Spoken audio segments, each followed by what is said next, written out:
आप में से कितने स्टूडेंट ऐसे हैं जिन्होंने ये क्वेश्चन सॉल्व कर लिया है? मैंने आप लोगों को कल ये क्वेश्चन होमवर्क में दिया था, ठीक है?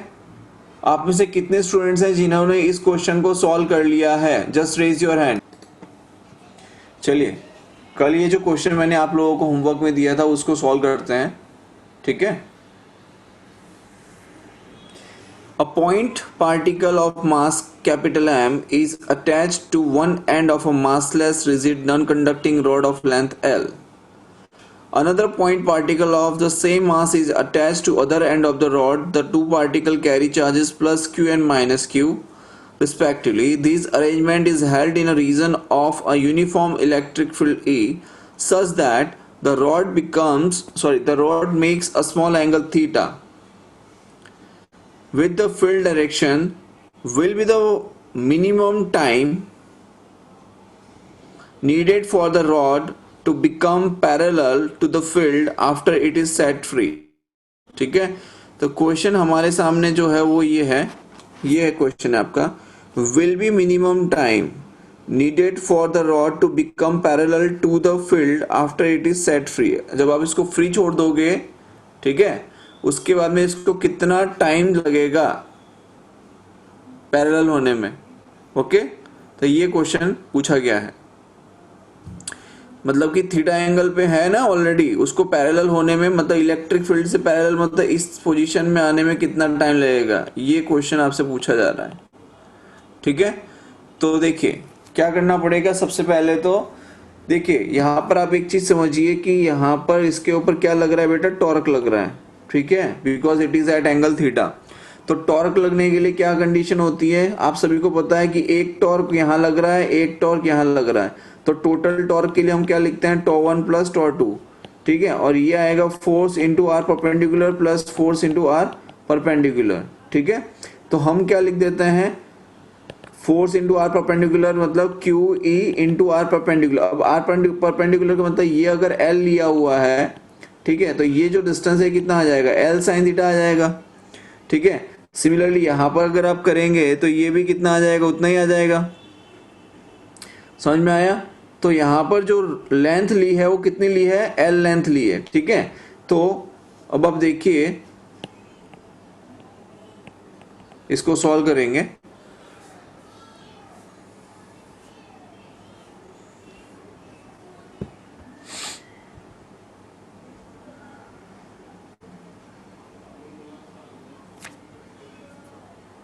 चलो देखिए, टॉर्क के लिए मैं क्या लिख सकता हूं, फोर्स इंटू आर परपेंडिकुलर. ठीक है, आर परपेंडिकुलर मतलब ये कितना हो जाता है बेटा, एल साइन थीटा हो गया आपका. तो एफ इज इक्वल टू क्या हो जाता है, Q times of E L sine theta. ठीक है, और आप सभी जानते हैं कि यहाँ पर जो ये थीटा लिया हुआ है, this theta is very small. Theta is very small. जब थीटा स्मॉल है, ठीक है, तो can we write it like this, that sine theta is approximately theta. हम ऐसे लिख सकते हैं. ठीक है, तो मैं लिख सकता हूं torque is equals to q E l theta. ठीक है, अब ये हमारे पास में एक रिजल्ट है. Now we can compare it with moment of inertia, because यहां पर आप एक चीज समझिए कि ये जो है वो अबाउट द एक्सिस रोटेट करेगा टॉर्क लगने पे, कुछ इस तरीके से अबाउट द एक्सिस. ठीक है, तो अबाउट द एक्सिस जब इसमें रोटेशन होगा तो बेटा जो टॉर्क लग रहा है, ठीक है, उस टॉर्क के लिए मैं क्या लिख सकता हूं, so I can write torque is equals to I alpha. क्या लिख सकते हैं, torque equals to I alpha. और आई का मतलब क्या है, that is the moment of inertia. क्या हो जाएगा, मोमेंट ऑफ इनर्शिया. अब मोमेंट ऑफ इनर्शिया आप सभी को पता है कैसे निकाला जाता है. ठीक है, मोमेंट ऑफ इनर्शिया हम लोग कैसे निकालते हैं, जैसे मान लीजिए I इज इक्वल टू हम क्या लिखते हैं, m1r1 square plus m2r2 square, यही करते हैं. तो यहाँ पर m मास दिया हुआ है, ठीक है, और लेंथ कितनी दी गई है, l कितनी दी गई है, l. तो ये यहाँ पर क्या लिख सकते हैं हम लोग, ये हो जाएगा l स्क्वायर बाय 2. क्या हो जाएगा, मिनट, एल लेंथ है टोटल, तो l बाय 2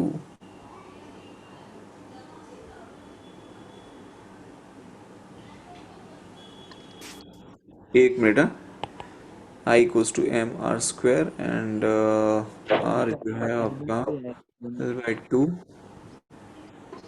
सो ये हो जाएगा इसका m l square by two into alpha, ठीक है। And now this is your torque, second one. Sir direct हम नहीं लिख सकते थे वो रॉड लिखा से? तो है, डायरेक्टली लिखा है। एक मिनट बेटा, अल्फा इज इक्वल्स टू हमारे पास में क्या होता है, ओमेगा स्क्वायर इंटू थीटा होता है, ठीक है। अब अल्फा को हम लोग रिप्लेस करके देखेंगे बिकॉज हमें टाइम निकालना है। ओमेगा स्क्वायर थीटा हो जाएगा ना। Omega square is equals to क्या लिख सकते हैं, अल्फा बाय थीटा। क्या लिख सकते हैं, अल्फा बाय थीटा। अब यहाँ पे देखिए हमारे पास अल्फा की वैल्यू नहीं है, तो अल्फा की वैल्यू निकालने के लिए क्या करेंगे, इसको सब्जेक्ट बना लेते हैं। तो अल्फा इज इक्वल्स क्या हो जाएगा, two times of torque by m l square. तो यहाँ पर देखिए अल्फा की जगह मैंने पुट किया two times of torque upon m l square, ठीक है। तो two times of torque, torque की जगह क्या लिख सकते हैं, टॉर्क की जगह क्या लिख सकते हैं, हमारे पास में टॉर्क की वैल्यू है ना, ये रही क्यू एल तो theta. Q E l theta, ठीक है। और ये क्या हो जाएगा आपका एम एल स्क्वायर हो जाएगा, क्या हो जाएगा एम एल स्क्वायर, ठीक है। अब आप देखिए यहाँ से ये एल कैंसिल आउट हो जाएगा, तो क्या बचेगा two times of q E theta by m l. ये हमारे पास क्या आ गया, तो ये आ गया आपका सर नीचे थीटा ओमेगा भी स्क्वायर। आएगा ना? हाँ, नीचे थीटा भी आएगा ना, एम एल थीटा। एक मिनट, एम एल, अच्छा हाँ, ये ओ अल्फा अपॉन थीटा वाला ना। हाँ सर। हाँ, तो ये थीटा, ओके, ये थीटा और ये थीटा कैंसिल हो जाएगा, ठीक है। तो हमारे पास में ओमेगा स्क्वायर की जो वैल्यू आएगी वो आ जाएगी two times of q by m l, ठीक है ना। हमें फाइंड करना है टाइम पीरियड। यहाँ तक क्लियर है, omega square is equals to ये हो गया। तो ओमेगा अगर आपको लिखना है तो ओमेगा के लिए हम लिख सकते हैं square root of two times of q E by m l. ये आपका ओमेगा आ जाएगा, क्या आ जाएगा, omega. And now if you talk about the time period, तो टाइम पीरियड के लिए क्या लिख सकते हैं, two pi by omega. And two pi by omega, omega का जो वैल्यू है वो कितना है, तो square root of two q E by m l. तो यहाँ पे मैंने क्या किया, ओमेगा का वैल्यू पुट किया square root of two q E by m l, ठीक है। तो यहाँ पे ये हो जाएगा आपका टू पाई, ये जो एम एल है इसको हम ऊपर ला सकते हैं, तो इसको लिख सकते हैं m l by two q E raise to one by two. ये आपका टाइम पीरियड आ गया सबसे पहले तो, two pi into m l by two q E raise to one by two, ठीक है। This is your time period. Now rotating in the clockwise direction, minimum time taken by the rod to align itself. अब आप देखिए यहाँ पर ये बेटा, अब आप समझिए कि ये जो है ना ये जो डायग्राम है, इस डायग्राम को मैं यहाँ पे फिर से बना रहा हूँ, ठीक है। तो आप देखिए ये डायग्राम हमें दिया हुआ है minus Q plus Q and ये आपका थीटा एंगल है। अब आप समझ सकते हैं कि ये जो एंगल बन रहा है ये 45 डिग्री अप्रोक्सीमेटली आपको दिखाई दे रहा है, 45 पे है, ठीक है। तो ये फर्स्ट क्वाड्रेंट के अंदर है, कितना है, फर्स्ट क्वाड्रेंट के अंदर है। तो इस, हाँ बोल, हेलो बोल शान। सर मैं नहीं बोल रहा था। अच्छा, सो वन फोर्थ ऑसिलेशन होगा यहाँ पे, कितना होगा, minimum time taken by the rod to align itself. अगर इसे इसके साथ अलाइन होना है, ठीक है, तो अलाइन होने के लिए कितना ऑसिलेशन करना पड़ेगा, वन फोर्थ ऑसिलेशन करना पड़ेगा। और वन फोर्थ ऑसिलेशन करना है that means we can say small t is by four. जितना टाइम पीरियड लगेगा उसका वन फोर्थ ऑसिलेशन करना पड़ेगा। तो टी का जो वैल्यू है वो क्या है, two pi into m l by two times of q E raise to one by two, और यहाँ पर हमने ले लिया फोर, तो ये गया पाई बाय टू। तो स्मॉल टी की जो वैल्यू आएगी वो आएगी pi by 2 into m l by 2 times of q E raise to 1/2। देखिए जरा अपना आंसर मैच हो रहा है क्या कहीं पर? Pi by 2 m l two q E raise to 1/2, pi by 2 ये रहा। तो pi by 2 square root of m l by 2 q E, मतलब वही हो गया कि pi by 2 m l upon 2 q E raise to 1/2। यही आंसर आ रहा है हमारा।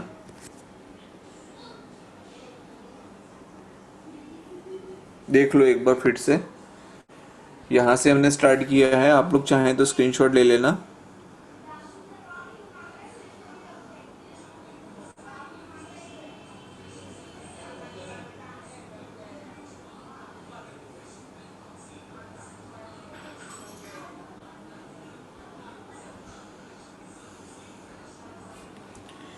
समझ में आ रहा है नहीं आ रहा है?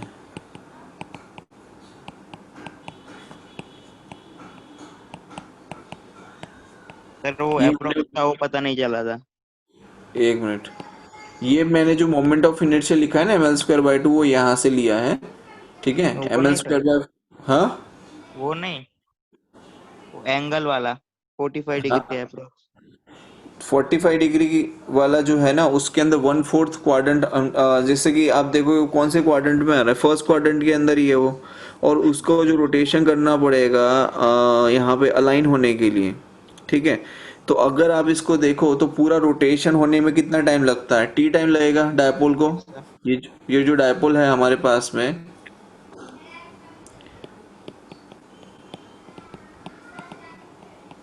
सर ये तो मतलब सर 30-15 के बीच में लग रहा था। ऐसे नहीं बोल रहा, हम्म, एंगल कोई भी थीटा लिया हुआ है, हम मुझे खुद को नहीं पता कि कौन सा एंगल लिया हुआ है। जैसे यहाँ पे दिया है ना, से अबाउट 5 डिग्री, हाँ सर। ठीक है, इस तरीके से। अब यहाँ पर जैसे बोला क्या जा रहा है कि हमें इसको कितना मिनिमम टाइम लगेगा, ठीक है।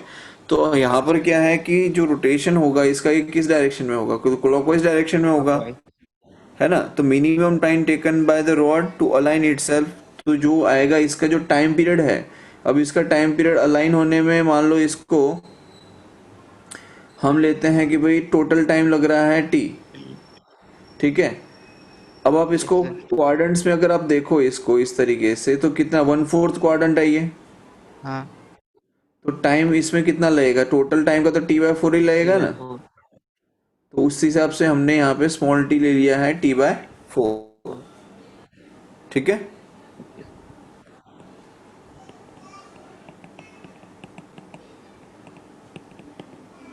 और किसी को इसमें डाउट है? पहले ये क्लियर कर लेना भाई, एक इंपॉर्टेंट क्वेश्चन है ये, ठीक है। यहाँ पर किसी को डाउट है तो पूछ लो, अभी भी मैं वेट कर रहा हूँ।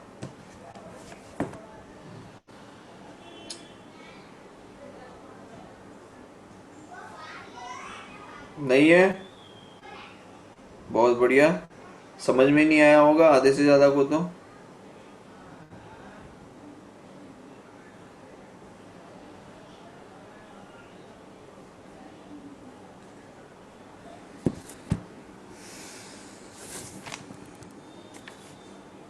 चलो ठीक है, बढ़िया है। नहीं है तो हमारे पास में 3 पेज है आगे, ओके। चलो स्क्रीनशॉट लेना है इसका, ले लेना स्क्रीनशॉट।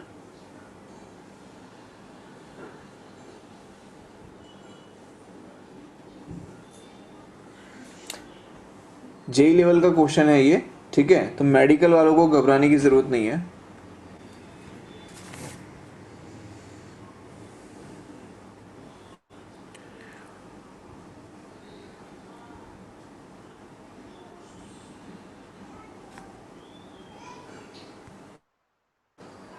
ये क्वेश्चन कल होमवर्क में दिया था, ये हो गया।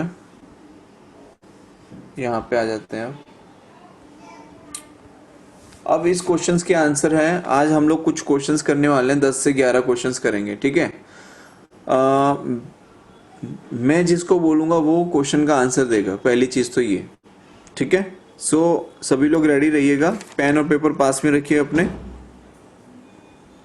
ओके चलिए, so first question on the screen, electric field strength due to dipole at a point on the axial line of dipole is, electric field strength due to a dipole at a point on the axial line of dipole is, the first question is here on the screen और so इस question का answer है from negative charge to positive charge. As you all know that कि dipole जो होता है हम ऐसे रखते हैं माइनस क्यू और प्लस क्यू, और उसकी जो डायपोल मोमेंट होती है वो उसकी direction negative charge to positive charge की तरफ होती है, ठीक है। और जो इलेक्ट्रिक फील्ड लाइंस हम लेते हैं यहाँ पे इस तरीके से, तो इलेक्ट्रिक फील्ड लाइन की डायरेक्शन में ही आपको एक्सियल लाइन जो हम पी पॉइंट पे लेते थे वहां पर आपको इलेक्ट्रिक फील्ड मिलता है। नेक्स्ट क्वेश्चन देखिए, the electric field due to an electric dipole at a distance r from its center in axial position is E. If the dipole is rotated through an angle of 90 degree about its perpendicular axis, the electric field at the same point will be. ये बहुत अच्छा question है, ठीक है। चलो solve कीजिए इसको, 30 second का टाइम है।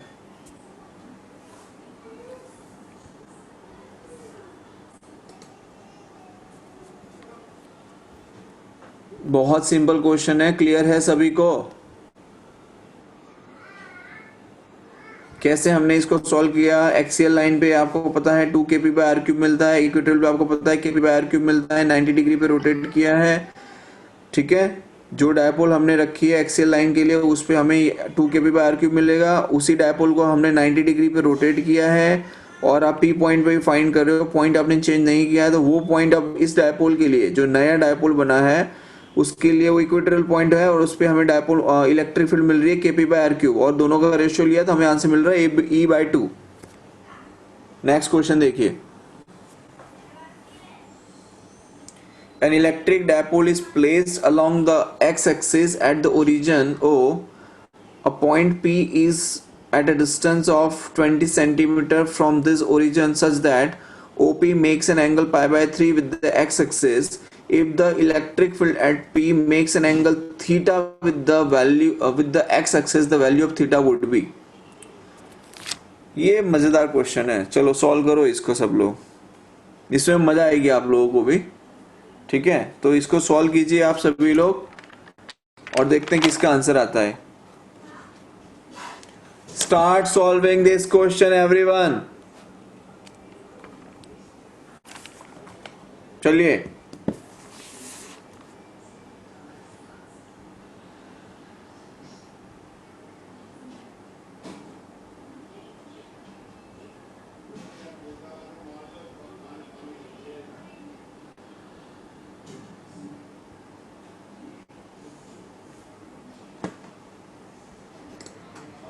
फिर से एक्सप्लेन कर रहा हूं, देख लो एक बार,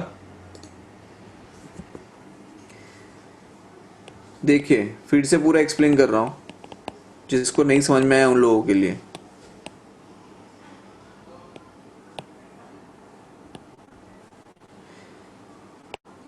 देखिए यहां पर हमने डायपोल लिया है, मान लो माइनस क्यू प्लस क्यू, ठीक है। अब ये कह रहे हैं कि उसको कितने एंगल पे लिया हुआ है, तो लिया हुआ है पाई बाय 3 एंगल पे, किससे, एक्स एक्सिस से, तो ये आपका 30 डिग्री है, एंड एक्स एक्सिस के अलॉन्ग ही बेटा आपका इलेक्ट्रिक फील्ड लिया होता है, ठीक है। अब देखिए क्या है, अब मैं इसको मिटा देता हूं,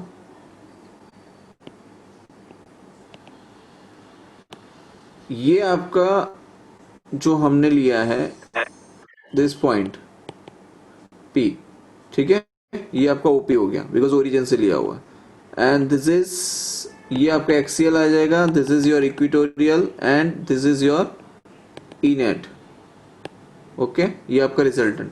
अब आपको एंगल जो फाइंड करना है, ये एंगल आपका अल्फा होता है, ये आप सभी को पता है, और ये एंगल आपका होता है ये कितना दिया है, पाई बाय 3, सॉरी ये एंगल दिया है पाई बाय 3, तो ये आपका क्या हो जाएगा, पाई बाय 3। तो आपका जो एंगल होगा एक्स से वो कितना होगा, थीटा प्लस अल्फा होगा, जो टोटल एंगल आपको फाइंड करना है। सो थीटा आपको पता है that is pi by 3, but alpha you don't know. तो अल्फा के लिए हम क्या करेंगे, tan alpha is equals to 1/2 tan theta, right. 1/2 tan theta, tan theta का वैल्यू क्या है, 10 पाई बाय 6, अरे sorry 10 pi by 3। 1/2 10 pi by 3 का मतलब कितना हो जाएगा, 1060, दैट इज √3। तो ये हो जाएगा आपका अल्फा की जगह 10 इनवर्स ऑफ √3/2। तो आपको जो फाइनल आंसर मिलेगा theta is equals to pi by 3 plus 10 inverse of √3/2, ये आपको फाइनल आंसर मिलेगा। ठीक है, नेक्स्ट क्वेश्चन देखिए। A dipole is placed at origin of coordinate system as shown in figure. Find the electric field at point P 0, y.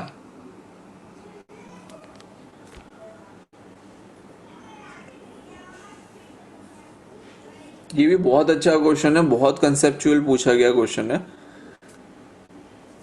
A dipole is placed at origin of coordinate system as shown in figure. Find the electric field at point P. तो आपको electric field find करना है इस point P पे। ठीक है, चलो start करो।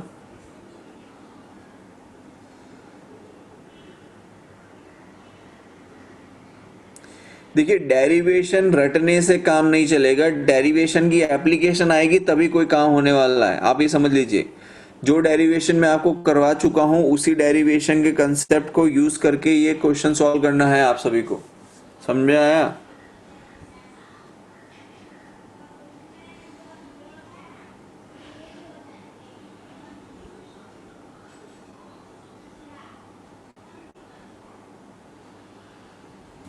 जिसको आंसर आया मुझे बताइएगा।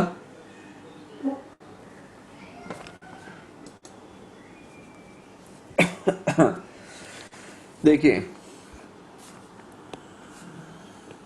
यहां पर आपको कुछ इस तरीके से डायपोल गिवन है, ठीक है। ये एक्स एक्सिस है, आपका वाई एक्सिस है ना। यहां पर आपको दिखाई दे रहा है कि ये डायपोल रखी है हमने, ठीक है। ये आपका -q, ये आपका +q, ठीक है। And this is 45 degree. अब आप एक चीज समझिए, अगर आपको पता है कि ये आपकी डायपोल मोमेंट p है, तो इसका अगर आप वो कर दें, कंपोनेंट्स निकाल दें, तो ये हो जाएगा p cos 45 और ये हो जाएगा p sin 45। इसका मतलब इसका वैल्यू आ जाएगा p/√2 और इसका भी वैल्यू क्या आ जाएगा, p/√2। ठीक है, ये हो गया। चलिए अब देखिए, नाउ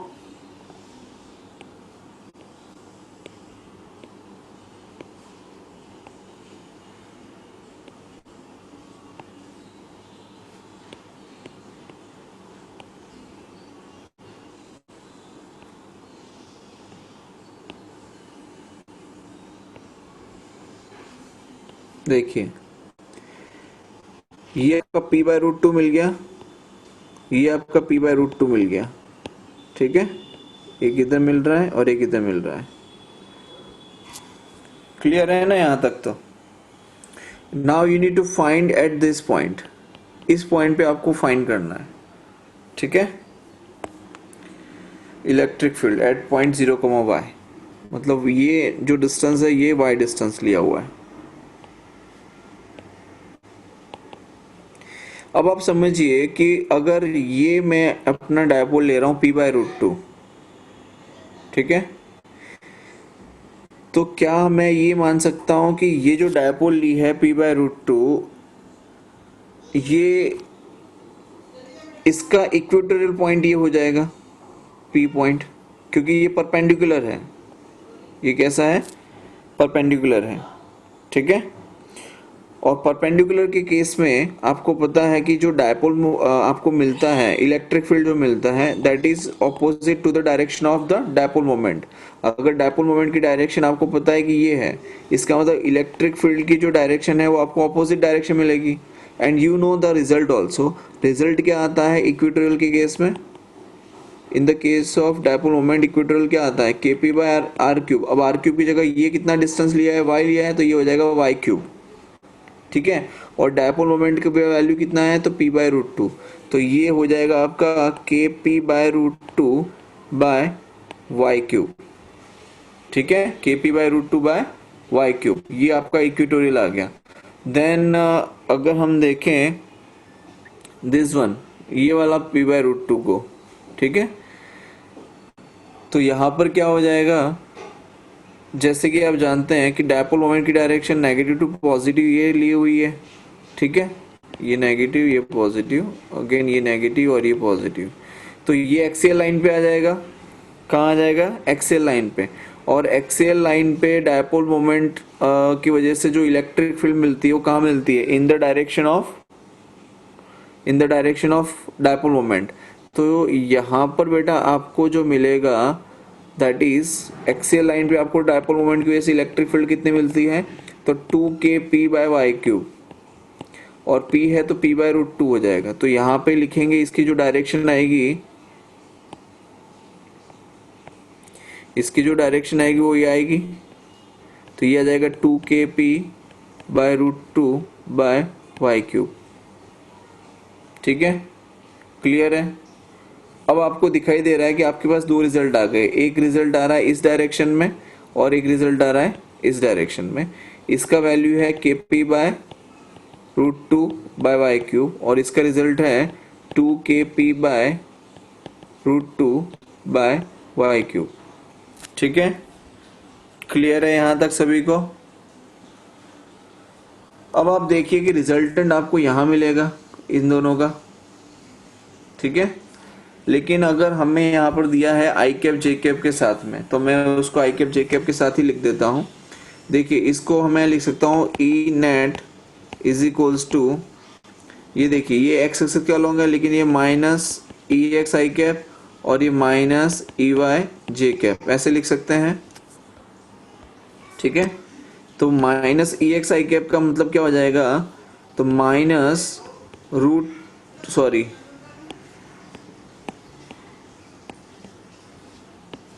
यहाँ पे लिखता हूँ, थोड़ा सा स्पेस कम मिलेगा otherwise, minus E x i cap minus E y j cap. अब माइनस माइनस क्यों लिया, ये आपको दिखाई दे रहा है बिकॉज ये नेगेटिव एक्सिस है, ये नेगेटिव वाई एक्सिस पे है। तो minus E x i cap का मतलब हो जाएगा minus k p by root two by y cube, और ये हो जाएगा minus 2kp by root two by y cube j cap, और ये आपका आई कैप, ठीक है। Now you can see kp by root two क्या आ जाएगा बेटा, कॉमन आ जाएगा, kp बाय रूट टू क्या आ जाएगा, common. So kp by root two sorry kp by root two by y cube को बाहर ले लिया, रिमेनिंग क्या रहेगा, तो minus i cap minus 2j cap, ठीक है। तो ये हमारा नेट इलेक्ट्रिक फील्ड आ गया। तो ये रहा k p by root two y cube minus i k minus 2j cap, ठीक है। So this is our answer. Clear है यहां तक सभी को? सर और एक बार एक्सप्लेन कर, पूरा एक्सप्लेन करूं वापिस से? शॉर्ट में। कोई बात नहीं, शॉर्ट में क्यों, पूरा ही कराता हूं। जब तुमको समझ में नहीं आया है तो उम्मीद करता हूं कि बाकी लोगों का भी वही हाल होगा। चलो कोई बात नहीं, फिर से रिपीट कर देता हूं, नॉट अ प्रॉब्लम, बिकॉज ये क्वेश्चन काफी अच्छा है, so no need to worry, अपने टाइम ले सकते हैं इसके पीछे। देखिए सबसे पहले तो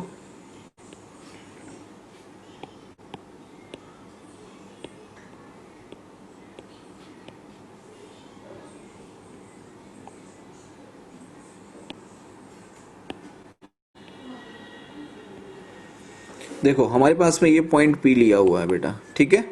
और हमने क्या फाइंड किया था कि हमारे पास में जो डायपोल है ना, ये माइनस क्यू है, ये प्लस क्यू है, ये आपका वेक्टर पी है। इसकी जो डायपोल मोमेंट है उसकी डायरेक्शन आपको पता ही है कि ये मिल रही है, ठीक है। और डायपोल मोमेंट क्या आ रहा है आपका, p बाय रूट टू आ रहा है, बिकॉज p cos 45 हमने लिया है। सिमिलरली यहाँ पर भी क्या आएगा, p बाय रूट टू आएगा, ठीक है। लेकिन आपको यहाँ फाइंड करना है p पॉइंट पे, ठीक है। तो अब आप समझिए कि यहाँ पर जो डायपोल हमने ली है x एक्सिस के लिए, तो उसके लिए तो अगर हम देखें तो ये जो p पॉइंट आपको दिखाई दे रहा है, ये p पॉइंट कैसा है, इक्वेटोरियल पॉइंट है, ठीक है। तो इक्वेटोरियल पॉइंट के लिए अगर आप देखेंगे तो आपको पता है कि 90 डिग्री मतलब इक्वेटोरियल पॉइंट के लिए आपको जो इलेक्ट्रिक फील्ड मिलती है, क्या मिलती है, जो इलेक्ट्रिक फील्ड मिलती है। देखो मैंने एक्चुअली कंफ्यूजन क्यों हो रहा है वो मैं आपको बताता हूँ। आपको ना डायपोल में पूरी बताता हूँ कि कहाँ से कहाँ ली हुई है। देखो हमने डायपोल को ऐसे लिया हुआ है, यार क्या हो रहा है, देखो यहाँ पे ये एक्स एक्सिस और वाई एक्सिस दोनों के बीच में लिया हुआ है डायपोल को, ठीक है।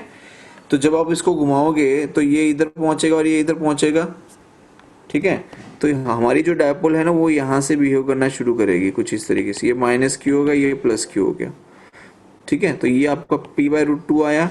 सिमिलरली अगर हम इसका ये वाला कंपोनेंट लेंगे तो ये भी p बाय रूट टू आ जाएगा। अब आप समझिए कि ये आपकी एक्सियल है, मतलब ये हमने ये एक्स एक्सिस लिया हुआ है, ठीक है। तो अब ये जो एक्स एक्सिस लिया है उसके और ये वाई, हमें डिस्टेंस ऑलरेडी गिवन ही है कि वाई डिस्टेंस लिया हुआ है, ठीक है। तो फॉर दिस डायपोल, मैं डायपोल को नाम दे देता हूँ, for dipole 1 and this is dipole 2, ठीक है। So for the first dipole अगर आप देखेंगे तो फॉर द फर्स्ट डायपोल, तो first dipole is here, that is minus q से प्लस क्यू, दिस वन, ठीक है। और इसकी वजह से इस पॉइंट पी पे आपको डायपोल इलेक्ट्रिक फील्ड देखनी है। तो आप सभी को पता है कि डायपोल मोमेंट की डायरेक्शन अगर ये है तो इक्वेटोरियल के अंदर इलेक्ट्रिक फील्ड की डायरेक्शन जो होती है उससे ऑपोजिट होती है। तो इलेक्ट्रिक फील्ड जो हम फाइंड करते हैं इक्वेटोरियल के लिए, हम उसे क्या लिखते हैं, इलेक्ट्रिक फील्ड इक्वेटोरियल के लिए क्या लिखते हैं, k p bye y cube. लेकिन यहाँ पर हमारे पास डायपोल मोमेंट p नहीं है, p बाय रूट टू है, तो मैं लिखता हूँ k p by root two y cube. Similarly यहाँ पर आप देखिए हमारे पास है माइनस क्यू से प्लस क्यू, ये जो डायपोल ली हुई है, ठीक है, दिस वन। अब इसके लिए आप सभी को पता है कि डायपोल मोमेंट की जो डायरेक्शन होती है वो माइनस क्यू से प्लस क्यू की तरफ होती है, ठीक है। और इलेक्ट्रिक फील्ड जो आएगी उसकी डायरेक्शन भी बेटा माइनस क्यू से प्लस क्यू होनी चाहिए। इसका मतलब इस पॉइंट पी पे जब सेकंड डायपोल की वजह से आप इलेक्ट्रिक फील्ड फाइंड करोगे तो एक्सियल लाइन का केस बनेगा, ठीक है। लेकिन यहाँ पर एक्सियल लाइन के केस में आपको पता होना चाहिए कि आएगा 2kp by root two y cube. तो एक्सियल के लिए आपके पास ये आंसर आ गया, that 2kp by root two y cube, ठीक है। अब आपको दिखाई दे रहा है यहाँ पर कि एक इलेक्ट्रिक फील्ड ऐसे जा रही है और दूसरी इलेक्ट्रिक फील्ड आपको ऐसे जा रही है, बिकॉज ये नेगेटिव एक्सिस की तरफ जाएगी, नेगेटिव एक्सिस की तरफ जाएगी और ये नेगेटिव एक्स एक्सिस की तरफ जाएगी। ये ई एक्स हो गया और ये आपका ई वाई हो गया, ठीक है। और ये हमने नेट निकालेंगे, but this is minus x and this is minus y. तो नेट के लिए हम क्या लिखते हैं, minus E x i cap, because negative axis है, minus E y j cap. आगे का प्रोसेस अब आप सभी को पता है कि क्या करना है इसके अंदर, okay. So next question is on your screen, the electric potential at a point due to an electric dipole will be, the electric potential at a point due to an electric dipole will be,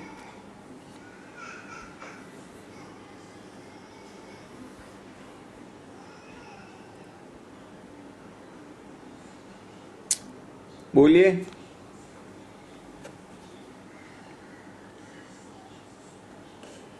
solve कीजिए, question solve कीजिए, चलिए फटाफट।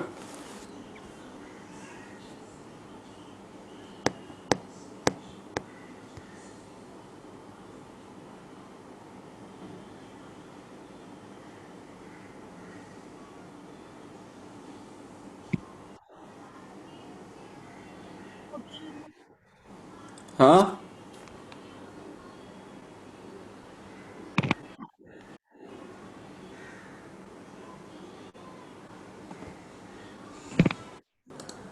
देखिए यहाँ पर potential at any point के लिए जब आप फाइंड करते हैं तो हम नॉर्मली लिखते हैं k p cos theta by r square. ये सही फॉर्मूला है, कोई दिक्कत नहीं है, ठीक है। लेकिन बेटा आपसे जो क्वेश्चन पूछा गया है उसमें ये आपको दिखाई दे रहा है, देखो ये और ये तो पॉसिबल ही नहीं है, बचे दो, ठीक है। तो जब आपको पता है कि वेक्टर पी डॉट आर है तो आपको पता होना चाहिए कि जैसे मान लो इसको लेके चल रहे हैं हम, k times of vector p dot vector r upon r cube. इसका मतलब क्या हुआ कि k times of p r cos theta upon r cube.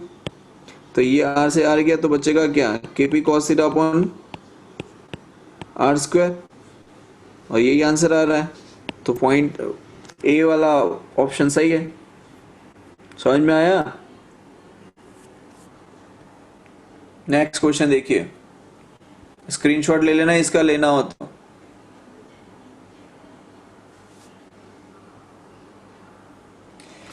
Next question बहुत ही इजी क्वेश्चन है। The dipole moment of a dipole in a uniform external field E is P, then the torque acting on the dipole is P cross E. P cross E।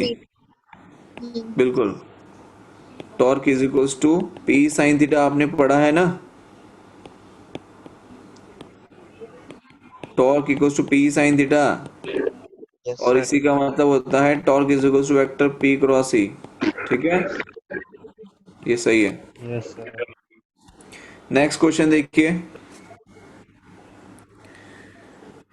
two charges of -4 microcoulomb and +4 microcoulomb are placed at positions at points A 104 B 2 -15 located in electric field E -20 I cap volt per centimeter. The torque acting on the dipole is, torque निकालना है आपको।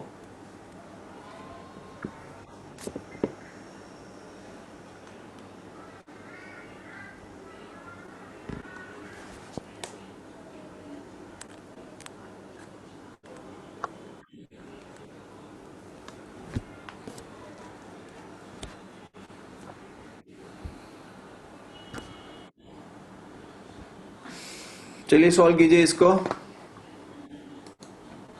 देखिए इस question को solve करने के लिए क्या करेंगे, आपके पास में पोजीशन गिवन है ए और बी।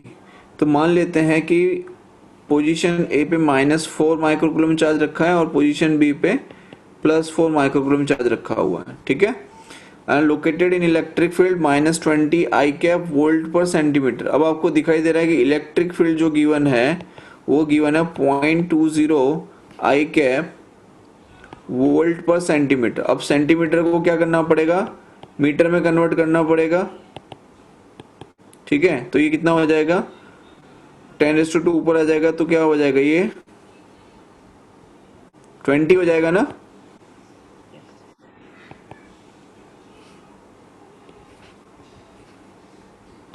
तो ये आ जाएगा 20 आई कैप वोल्ट पर सेंटीमीटर। ये पहले तो हमने इलेक्ट्रिक फील्ड निकाल लिया। अब हमारे पास में दो पॉइंट्स है, पॉइंट ए और पॉइंट बी। हाँ, वोल्ट पर मीटर नहीं। अरे हाँ sorry, volt per metre. Now we have 2 points A and B. तो आप क्या करेंगे, पोजीशन बी में से ए को माइनस कर देंगे, बिकॉज डायपोल की यही कंडीशन होती है कि -q चार्ज है, यहाँ +q चार्ज है, और दोनों के बीच में सपोज ये पॉइंट ए हो गया, ये पॉइंट बी हो गया। तो ये जो डिस्टेंस है, ये डिस्टेंस आप फाइंड आउट कर लो, ठीक है। 2l मैंने लिखा है, बट हमें यहाँ पर ए बी निकालना है। तो final position minus initial position करेंगे। तो बी के लिए मैं लिख सकता हूँ 2 चलो डायरेक्टली लिख देते हैं, इसमें कुछ है नहीं इतना ज़्यादा। तो A B is equals to क्या आ जाएगा, फाइनल पोजीशन क्या है, 2 आई कैप -1 आई कैप। तो आई कैप फिर -1 0 -0 तो -j कैप एंड 5 -4 तो +k कैप। तो हमारे पास ए बी आ गया, ठीक है, i cap -j cap +k cap. Now what we need to find, we need to find out torque. तो टॉर्क क्या होता है, तो टॉर्क होता है पीई साइन थीटा, ठीक है। लेकिन यहाँ पर थीटा नहीं है तो हम इसे लिख सकते हैं torque is equal to vector p cross e. क्यों लिख सकते हैं? बिकॉज दोनों ही आपको वेक्टर फॉर्म में ऑलरेडी गिवन है, ठीक है। तो हम यहाँ पे लिख सकते हैं